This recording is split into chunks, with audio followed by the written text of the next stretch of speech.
You are interested in the unknown, the mysterious, the unexplainable. That is why you are here.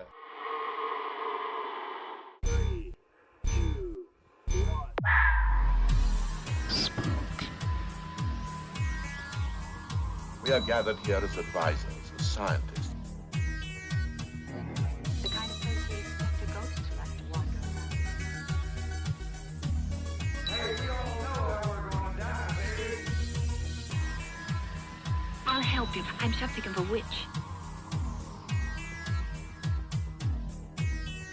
Welcome to Mission Spooky. I'm your fantastic host, JC, and with me today, as per usual, is OK Kiki. How you doing there, Kiki? I just had 4 gin and tonics. That's how I'm doing. So pretty freaking good. I needed all of them. It's weird because I was like, hey, I'm ready to start recording, and you're like, I'm feeding the kid, and I guess that means I'm making 4 gin and tonics. Oh no, I drank those before I fed the kid. I just hope he's okay. I don't remember what I gave him. Did you do the airplane thing to get food into his mouth? Because you probably went for the eye. He's way too old for that bullshit. No, he's such a foodie. Oh my god, I've created a little monster. No, we don't do airplane. He's like, mother, I would like some spaghetti and meatballs, please. Where is my fork? He's a cutie. All right, enough of that. This is Mission Spooky, so let's talk about Hey, it was unrelated scary. issues. I mean, was it? It was scary the amount of alcohol that I just consumed, and I'm not even like Look, drunk. I drank not even 2 close. bottles of mead. Yeah, I know that was so funny. I'm pretty sure I'm still drunk from that. But- years later, JC is still like, remember that time? Okay, so first of all, I just want to say, guys, gin and tonic, okay? The best drink ever. But you gotta drink Hendrix, okay? And it tastes like cucumber. Very awesome. And you put a couple of slices of cucumber in it as well. And then you eat those cucumbers after they've been floating around in that gin for a while. Yeah. And right when I was in the middle of drinking my first double, and I get a little message from Happy Hour Gets Weird. Great podcast, by the way. Please check them out. They're freaking hysterical. And they do these lovely drinks on Instagram. So I get a little message. What do you think the drink is? It is a cucumber dill gin fizz for one person. So if you go to their Instagram right now and you look up Happy Hour Gets Weird, please follow them if you like mixed drinks at all, and because they have a ton of really cool ones that I've not been familiar with. And this one in particular uses the egg white to get that nice fizzy frothiness on the top. By the way, the pictures are also amazing. So I mean, we know we plugged Happy Hour Gets Weird before, but it was just really funny that she was making a gin fizz at the same time that I was drinking gin. So I just wanted to share that with you guys. Good sharing. I'm glad you brought that to school today. I did. Thank Speaking you. of schools, hey, they're trying to reopen them. I hate this country. Wow. That's all. That's all on that. You're like, that's all I've I that's all I never got. supported homeschooling more than I do right now. But yeah. Remember the good old days when we didn't have plagues that could kill thousands of children and care that they were sending them to school to spread said plague to kill thousands of more children? Me too. The good old days. 2 years ago. Yeah, right. Welcome to America. Fuck yeah. So Kiki, Yeah. I'm looking at, and I don't want to announce it yet. I'm looking at where we're going to be talking about. Yeah. And there's food involved, okay? No, I know there is. So I think we should just talk menu a little bit. I already wait, hold on. Come on, No, man. this You know this me. has to go into this. I talk menu. Literally can't wait. Why is this trying to? I don't even have a printer. Why are you trying to print? See, that's the kind of stuff that I get to decide if it stays in or goes. And I'm sorry, but that's pretty damn funny. I hate when your computer's like, yeah, sure, you want to print this thing. And you're like, no, no, no, no, no, no, no, no, no, no, no printing, no. And then it's like, no, but yeah, you should. You should totally print this menu like right now. Like I said, I don't even have a printer set up. This is going to be very difficult for you to do, computer. computer know? I feel like the computer should know that, like, oh, there's no external device hooked to me. I should probably stop doing this. It should. Come on, Microsoft, get on this shit. So I actually have 3 things in particular that I was going to mention about the menu. Okay. Was one of those the peach and blueberry jar, which is an oatmeal crumble vanilla ice cream as a dessert? Because I'll eat that all day. I skipped that one for something else that was on the menu that I thought sounded better at the time. Was it in the dessert menu? So what's your top appetizer? Like, do you have a top a top entree, and a top dessert? I do. I was going to mention all 3 of those things Oh my God. So okay, so in the very next segment. what's your top dessert? So my top dessert, I was gonna go with the sundae, That does look good. simply because it has a chocolate brownie in it and also fresh roasted peanuts. And they got me at kind of like the fresh roasted peanut. I was like, oh yeah, because I mean, I used to do that at one of the jobs I worked at. You want to read the full description of what the sundae is? I wasn't gonna read the whole description, so go right ahead. It's vanilla and chocolate ice cream with chocolate brownie and toasted peanuts. And it's $12. Yeah. Which I think is reasonably priced for what it seems to be. Dessert, I will always pay that extra couple for, because it's like, this is pure just entertainment value. Yeah, I'll pay. Whatever. I don't care. Okay, I will say this, that sundae breaks one of my personal rules about pricing desserts, and that is that I usually don't buy anything that's over $8. Well, then you better not get dessert from this place, because everything Yeah. is $10 or higher. I'll say this. I think that the upkeep on this particular restaurant, because it is what it is, and you'll find out in a minute, things are going to be a little bit more expensive because I feel like you're putting money towards the upkeep of this particular restaurant. And when we tell you what it is, you will probably agree. So the Yeah. extra few dollars that you're paying for an appetizer or anything really on this menu, the overhead to keep this particular thing going is very, very expensive. So it's not a place that you're going to go to every month, but I'm willing to break my personal rule about the $8 menu for dessert just for this place, because I feel like the extra few dollars are going into something that is historic, and that makes me happy. Yeah. So what's your let's move on to apps. What's your top app? The grilled Spanish octopus. Grilled Spanish octopus. Now that is a herb marinade. Potatoes, Greek olives, peppers, and chipotle aioli? I can't say things. At $18. Which is, I think, once again, okay price. Like Louis. I'm sorry, hold Louis? on. Is that how you say it? Are you mocking me? That's not how you She's say mocking it. me. I hate everything. How do you say it? I'm not good with words. It's aioli, honey. Aioli. Aioli. But there's an A. I know. It's confused. It's confusing. I hate silent letters. This is why English is one of the worst. So, for me, I would prefer I'm kind of torn. It's so tough. Let me think. One moment. This is how I am at restaurants, too. It's really obnoxious and annoying. I get it from my mom, who's also really bad with deciding stuff.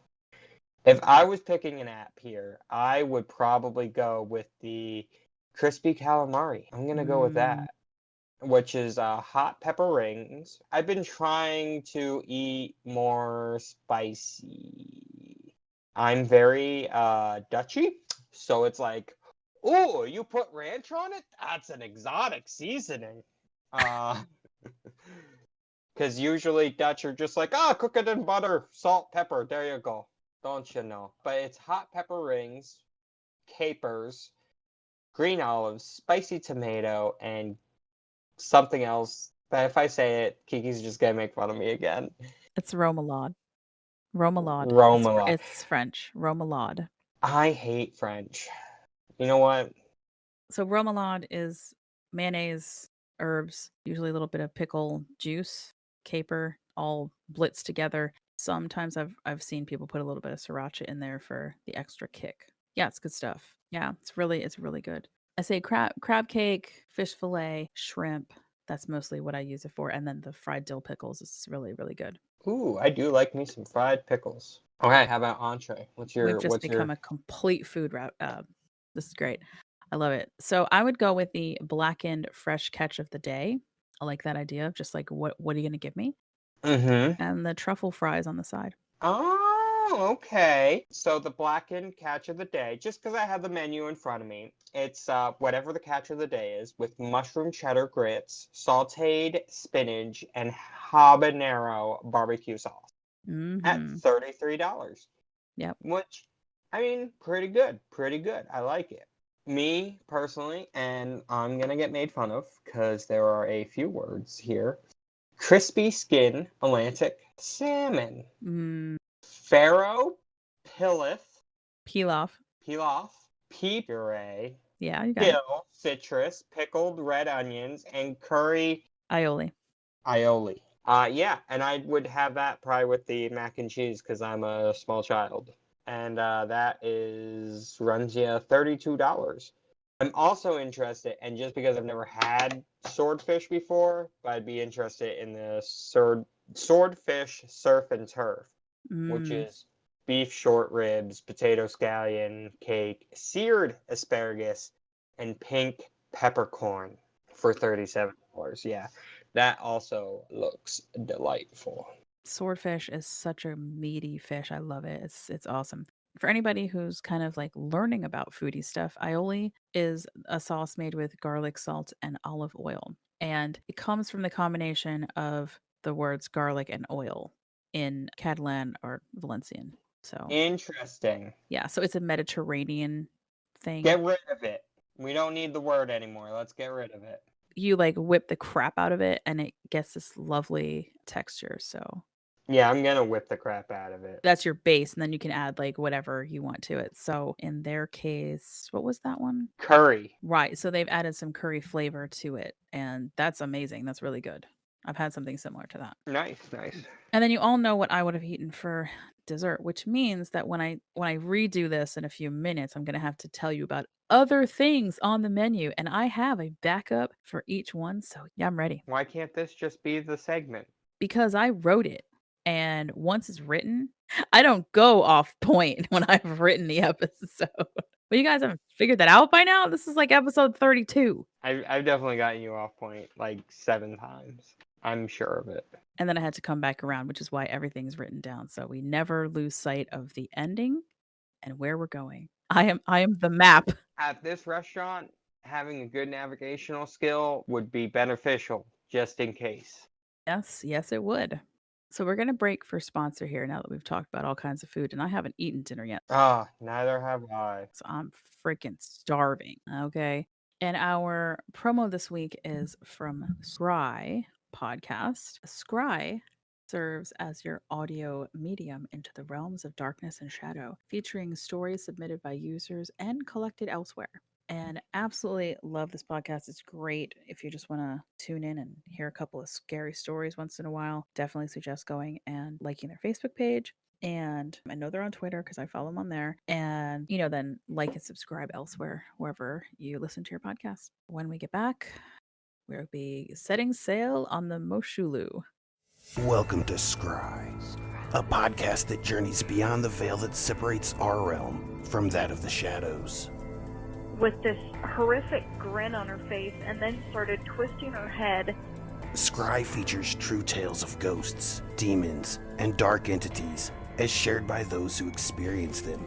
Next to her was the reflection of someone else. With tensions heightened through an eerie score and atmosphere-building sound effects. You are not supposed to see me. Stare into the obsidian mirror at scrypod.com or subscribe to Scry through your favorite podcast app. All right, so I wanted to mention something that because we are talking about the Moshulu today, which is a tall ship. Some of you may be fans of tall ships. There's not a whole lot of them left in the world that are still functioning, but one in particular caught my eye when I was doing some research for the Moshulu, and it's called the Bark Europa. And due to the coronavirus outbreak, it was stranded in the southernmost point of Argentina. And that was back in March. And so when they realized that all of the ports around the world were going to be in lockdown, her captain and crew decided to stock up on supplies and sailed over 10,000 nautical miles, 81 days at sea, nonstop until they made it back home to the Netherlands. It's maybe something that we never considered is that there was a lot of people like this that had vessels that were just kind of stuck out in the ocean because everything was closed and they had to stock up as quickly as they could and just hope for the best. So, yeah, so thank goodness Bark Europa made it back to its home port in the Netherlands. Good job. And look that up because there's some great articles about it. And I believe they even did a YouTube video about it on, like, at their YouTube site for Bark Europa, which is BARK and then EUROPA. And like I said, I thought I'd mention it because today we're going to be talking about the Moshulu, which is currently a floating restaurant located at Penn's Landing. And it has a top notch menu featuring such tasty delights as all the things that I already talked about. So I will say that my second thing would be the lamb meatballs because who doesn't love lamb, right? That does look good. And that was one of Yeah. my contenders for appetizers as well. Yeah, and then I failed to mention that there is soup and salad, and that's a tough call because they've got a lobster bisque. Yeah, I would just go with the lobster bisque. But I'm also kind of a fiend for an heirloom tomato salad, and they've paired that with watermelon, feta cheese, garlic parmesan, crostini, aged balsamic, micro basil. Yeah. And I like the fact that that's $15, but you can add grilled chicken for 7 more and just make an entire meal out of it. So, yum. Okay, I'll allow it. You're wrong for not going with the lobster bisque. Oh, no, I would do lobster bisque and then make the heirloom tomato salad a meal by adding the chicken to it. So, soup and salad, done. Oh, you would do both. Got it. Yeah. Okay. Yeah. If I was going to do another entree, it would be the seafood Louise salad because that's lobster, shrimp, crab, egg, bacon, tomato, cucumber, Louise sauce. Lovely. We already talked about the truffle fries. You know, I can make vanilla bean creme brulee like with my eyes closed. I can also do the chocolate mousse cake.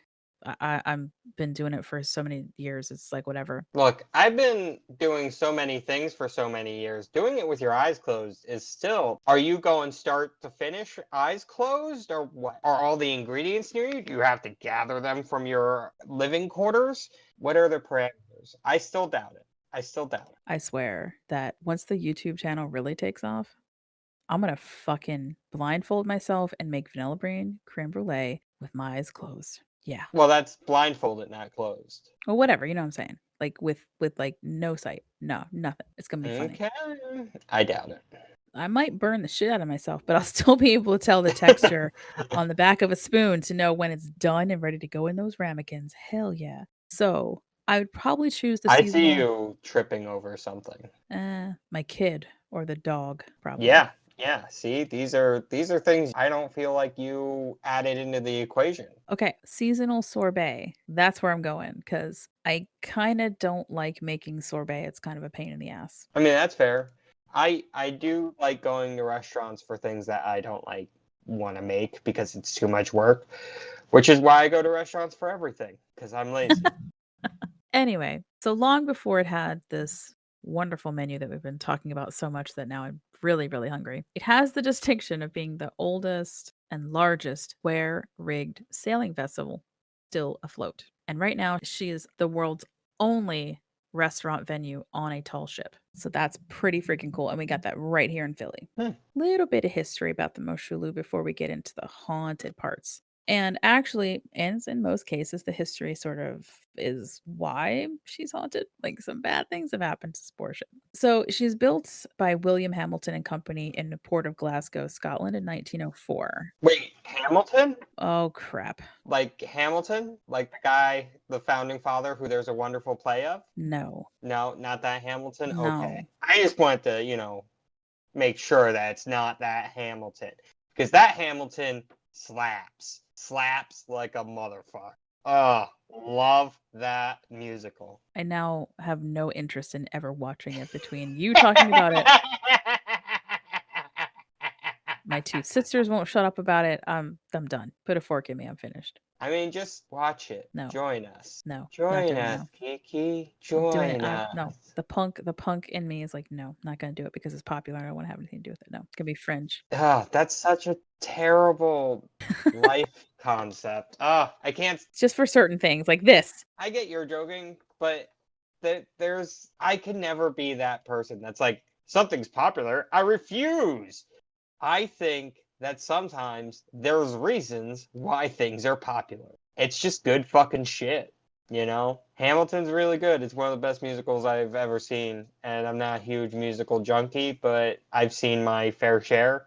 It's good. I definitely recommend it to everyone. Yep, moving on with the rest of our life. Never. So it was built by not Hamilton from the fucking Hamilton musical in the port of Glasgow, Scotland in 1904, well after Hamilton the musical took place, by the way. Oh yeah, that would have been back in like the 1700s. Definitely not the same guy. Wonder if they're related though. Who knows? So for a shipping company located in Hamburg, Germany. So she was originally built as a shipping vessel, and then she was known as the state-of-the-art four-masted bark, the Kurt, Kurt. Oh, that's a nice name. I like that. Yeah, it kind of means like brave counselor, I think, something to that effect. Beyond her reputation for being a haunted vessel, the Moshulu has an amazing history that most people who step foot on her don't even know about. Wait. What? Let me think. Does it have to deal with Nazis? Well, no. I saw Nazis when I quick wikied it. Oh gosh, really? Like that's the only thing you keyed on? Yeah. Well, I'll get to that in a second. It's not even the most important part about it. Okay, so she weighs in at 3,116 tons and was considered an enormous vessel for the time that she was built. I mean, it is a big boat. Yeah. She worked as a cargo ship until World War I, when she was confiscated by the United States and pressed into service for the US. And that's when she was renamed the Moshulu by Mrs. Woodrow Wilson. And Moshulu is the Seneca word for one who fears nothing or just fearless, which I thought was that's nice. pretty. She was dedicating the ship to the Seneca tribe here in the US, which I thought was very nice. Nice. After the war, she continued her service as a cargo vessel, shipping lumber and grain, and it was during her time in grain shipping that she not only became known for being one of the largest square riggers still sailing the ocean waters, but also the fastest. In fact, she sailed around Cape Horn 54 times in total. And that's kind of important as far as just how long it takes usually for things to get around that way, but she was so freaking quick. I also learned something pretty cool during this, which is that there's something called the Great Grain Race, which was from Australia to England. And she represented her owners in 1939 for that race and actually won it. That's how fast this ship is. Unfortunately, just about a year later, she was seized by the Germans in Norway during World War II. And that is where you will probably saw the Nazi occupation of Norway is when they seized the vessel. And they reconstructed it into a barge. They stripped her main masts and spars, and she was just a barge. It was really terrible. But 30 years later, she found herself in Philadelphia undergoing restoration back to her former glory. And in 1975, she became a floating restaurant. In 1989, and I remember this because I was old enough to remember, she was almost completely destroyed by a fire. It took $11 million to restore this ship. Wow. Yeah. That is $11 million more than I have. So wow. And then she reopened again in 1996 after a complete restoration and continued to serve as a restaurant. Wait, in what year? 1996. Oh, okay. So how long was she out? That was like 5 years? Yeah, so it was 89 to 96 was the that's 7 restoration years. years. Yeah. Yeah. But $11 million worth of restoration. Oy. Yeah, that's a pretty penny. I mean, it's a nice looking boat. I was looking at pictures. Nice looking yeah. boat. It's beautiful. That's why I say, like, I don't mind spending extra money to eat there because it takes a lot of money to keep her afloat. And it's historical. She's also a museum in a way too. So yeah, some really cool history there if you want to go eat there and learn a thing or two as well. Oh, I hate learning. Oh yeah, no, that's not true. I know that's not true. For you, shut your face hole. You love learning. That's why we're doing this podcast. Shut the hell up. I mean, I guess that's fair. You're a nerd for spooky historical crap and cryptids. Mainly cryptids. I I mean, know, yeah. mainly cryptids. Yes, I know. I just feel like no one loves cryptids anymore, and I gotta show them all the love. But yeah, continue. Well, no, man, and I meant to write this down. At the time, I didn't think it was really that important to the story, but the boat has changed hands a few times, and if I remember correctly, one of the companies that had previously owned her was through Campbell Soup Company, and that makes me think that's why the restoration took place. I want to say that she was involved with the Campbell Soup Company during maybe that year because I think somebody else bought her after 96. So that could explain why they had some of the money was put back into saving her. Because I mean, after the Nazis had completely gutted, well, kind of say gutted, but taking out the masts and everything, like all the masts and sails and everything had to be restored as well. And I think that was in the Netherlands that stuff came from. So anyway, so a long and storied history for a gorgeous vessel. But as with any vessel that served during war, the Moshulu saw her fair share of deaths.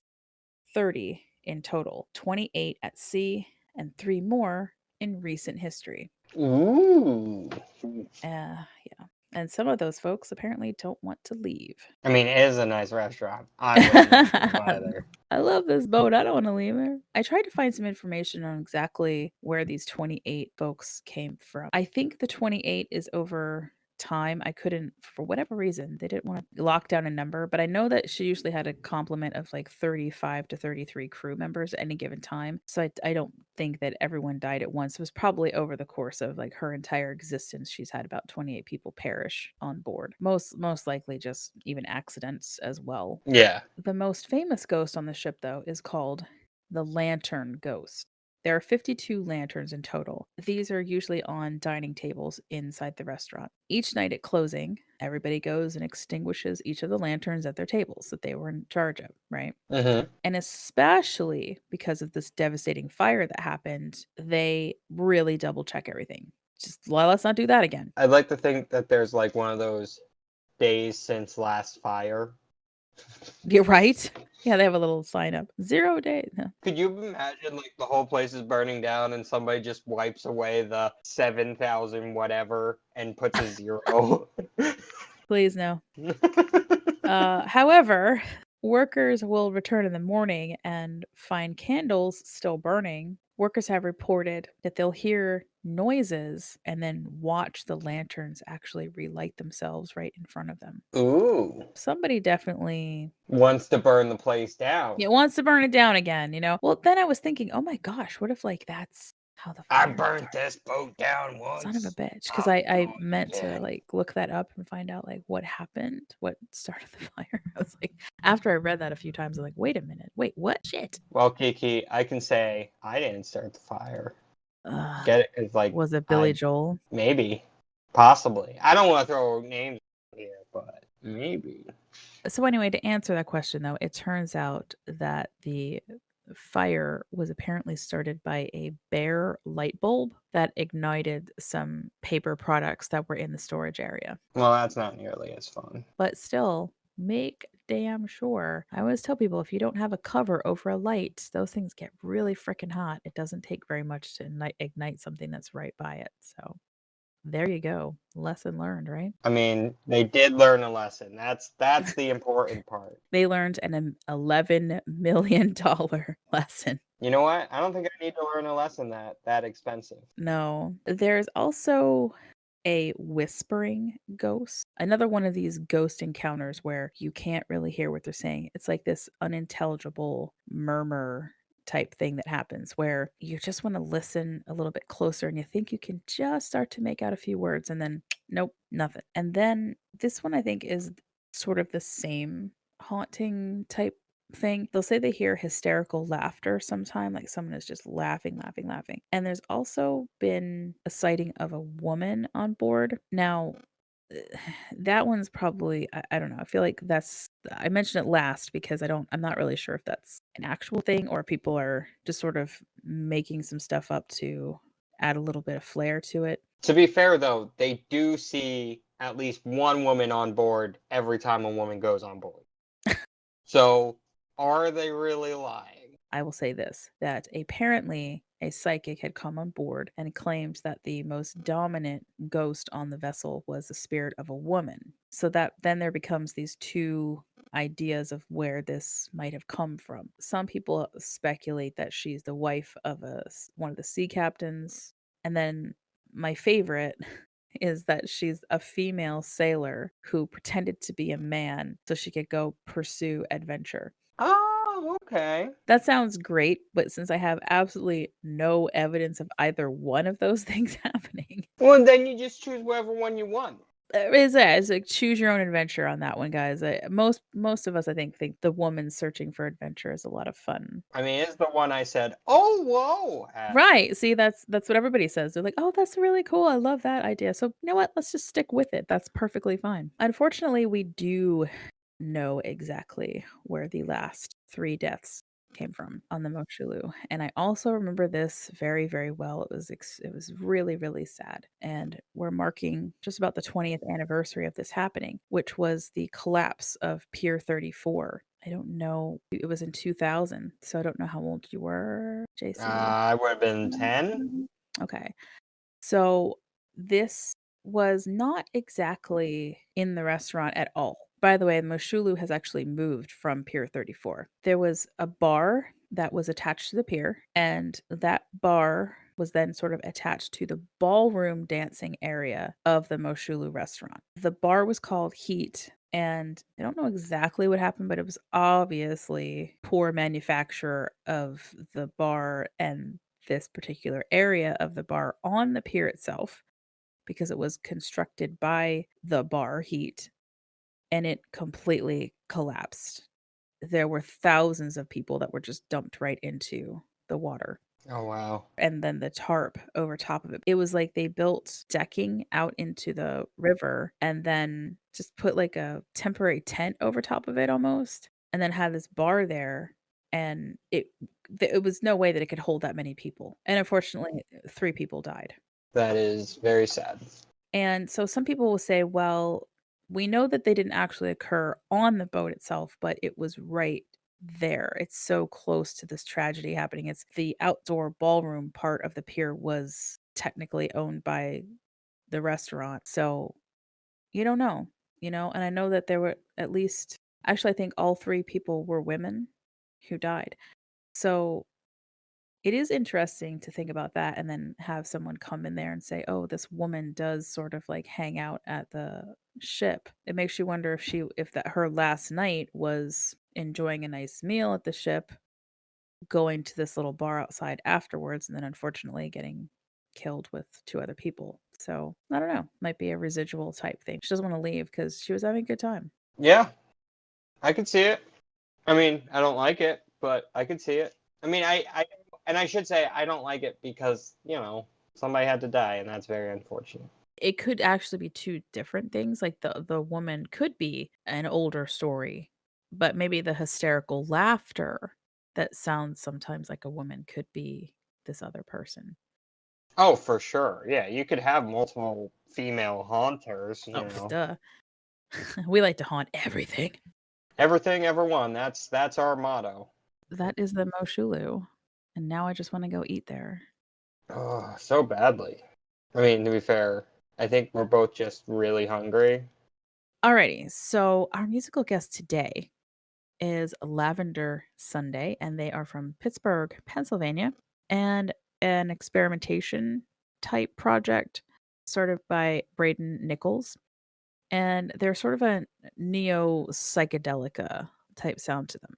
For me, as soon as I started listening to this, I said, You remind me, oddly enough, of a cross between like Love and Rockets and Lush, the band Lush. If anybody doesn't know what I'm talking about, they're an all-girl band from like the early 90s. Yeah, like really cool sound. We're going to be actually featuring a few songs from them coming up in the future, but today it's going to be a song called On the Outside. And when we get back, we'll do Spooky Squad news and any shout outs. All right, guys, welcome back. I kind of blew my wad on shout outs. I mean, earlier in this episode. I want to, as always, just always, shout out myself. For I'm an amazing human being. And I deserve all the praise and wonder and just congratulations that I get. And I probably deserve way more than what I. But I'm so humble, I don't go around asking, you know? So I would just like to shout myself out, yeah. Well, all right. Ooh, I did watch a show they put on Netflix called Alone. They take 10 people and they put them in a place that's difficult to survive. And they spread them out so you're just by yourself. And the last one wins $500,000. And in this past season, they went for 77 days living near the Arctic. And it's not just like random people. These are trained, quote unquote, survival experts. But I have a funny story about the first guy that tapped out. They do actually kick people out for medical reasons because they do weekly checkups. So if your body weight goes too low, hey, for medical reasons, you're out, buddy. You have to be surviving sufficiently in this environment to continue and to win. But this first guy, he was, I'm a big game hunter and I'm going to go get me a moose and this and that, and which is fine. That was a strategy for quite a few of them, and other ones have experience hunting big game. He was like, yeah, some of the other people here, they're all into like the tree spirits and nature and stuff like that. So as he's about to cut down a tree, he kind of mockingly like, can I cut you down? Like type deal stuff. And do you want to know what happened? Of course I do. He ended up tripping and breaking his probably ankle. And that was on day 4. I mean, the guy seemed real sweet. I just thought, those goddamn nature spirits, you know they got them. That was some puck wedgie shit right there, man. Netflix has season 6, I believe, which they filmed, they filmed in 2018 and released in 2019. I definitely want to check out the other seasons. I'm going to be honest, for it being technically a game show, I got very emotional when the winner won, because you're not just out in the wild for however long. You have no contact with anyone other than the medical team, and they don't talk to you other than like medical stuff. And that's once a week. It obviously pushes people very much into their limits. There was one guy who was big military, and his structure was freaking fantastic, and he had a good food setup and this and that. And he tapped out day 30 because he missed his family. The mental capacity of being there and surviving is, I think, worse than the physical. Yeah, it was a good show. I recommend it to anyone's survival shows. That's cool. Lately, whenever I hear about survival shows, I just automatically think about my mom has this absolute hatred of Naked and Afraid. That's not a good show. It's just so funny. Like, she gets really passionately angry about it. This is just stupid. It is. Why are these people naked out here? They just want to be exhibitionists. Is the only reason that they're out there is because they just want to be naked. Just go join a nudist colony. Yeah, it's amazing what makes a 70-something angry these days. Well, Naked and Afraid, it's interesting because essentially it's like, how long can you survive and how well can you do with literally nothing? But most of the time what those people do is they build some kind of clothing. They build clothing. Well, yeah, they produce clothing. Sometimes it is a building. Oh, it's crazy. And you're like, thank you for building clothing, because I'm tired of looking at your dumb ass. Like, literally. Yeah. I'm cold. What do? Put layers on. What do? Yeah, what do? You know. This is funny. Well, I'm a funny guy. Oh, yeah. Okay. Why do I have to Why fuck you gotta off? be 'Cause so you're hateful? funny. Why What the you gotta fuck, be dude? All right, that's it. Get the hell out of I my don't know studio. No. The only thing that I have to shout out is ourselves. pod of holding is going to be slightly different. JC is going to be jumping in and out of that one. I have some really cool interviews lined up. So we're going to take a different stance on that and just have a lot of really cool and interesting people come on and talk about what they're doing and also what they love. And it's still totally going to be geeky and nerdy. And that's always been the objective. The only thing that's going to change is we're going to have a lot of different cool people come on and talk about things. All right. Follow us on all the things: Twitter, Spotify, Instagram. We have a Patreon. Go like us on Facebook. Go rate and review us on iTunes, Podchaser, because honestly, that means a lot more to us than you joining Patreon. Sponsors don't look at our Patreon account. They look at you guys following us, actually. So if we're going to make bank, it's going to be because you guys just like and follow us. That's it. And get your friends to like and follow. That's it. That's all you got to do, man. It's that simple. But anyway, we do have a Patreon, and one single dollar gets you our undying gratitude, but also the Booper Reels, which I think there's 5 of them up there now. Good stuff. It's Stuff all is good. And movie reviews, kind of. we're like, yeah, movie reviews, sort of, kind of. There's one right now. Technically, we record it too. Kiki just needs to do her goddamn job. Kiki wants to quit her other job and just do this full time. So, yeah. I mean, I emotionally support you doing. Nice. And you guys can reach us at Mission Spooky Podcast, all one word, at gmail.com with any questions, or honestly, we're already thinking about October. So if you guys have any personal ghost stories for any of the places that we've already talked about, we would love to have enough of that to do an episode of listener stories just for the month of October for Halloween. That would be a lot of fun for us to do. I would also say, even if it's a place we haven't talked about and you just want to tell us your ghost stories, especially if you're like in the area of PA, I would just love to hear some local ghost stories. Yeah, because it might be on the list for us to talk about in the future anyway. So yeah, just tell us your stuff, or else. On that note, taking us out tonight is Lavender Sunday with their song On the Outside, which I highly suggest. If you like it, go ahead and purchase it. Bandcamp has their COVID Fridays where every once in a while you'll be able to purchase things from bands that you really enjoy, and all the money goes directly to them instead of Bandcamp taking a cut. Well, that's nice. Yeah, they've been doing that during COVID. So you'll see that Mission Spooky does support as many of our bands as we possibly can with the very little money that we get from this podcast. It just goes right back into supporting the artists who we in turn are trying to get you guys interested in, because Kiki loves music. So this is why this is happening. Well, both of us love music. Yeah, but you only listen to Hamilton, so fuck you. Well, I've only been listening to Hamilton the last 2 weeks. I do listen to other stuff. It's like all you've talked about for 2 weeks is great. To be fair, it's really funny just because it annoys you. Yeah, I know. I hate you. Yeah, me too. It's okay. Anyway, this again is Lavender Sunday on the Outside. Please go check them out. And as always, stay spooky and don't die.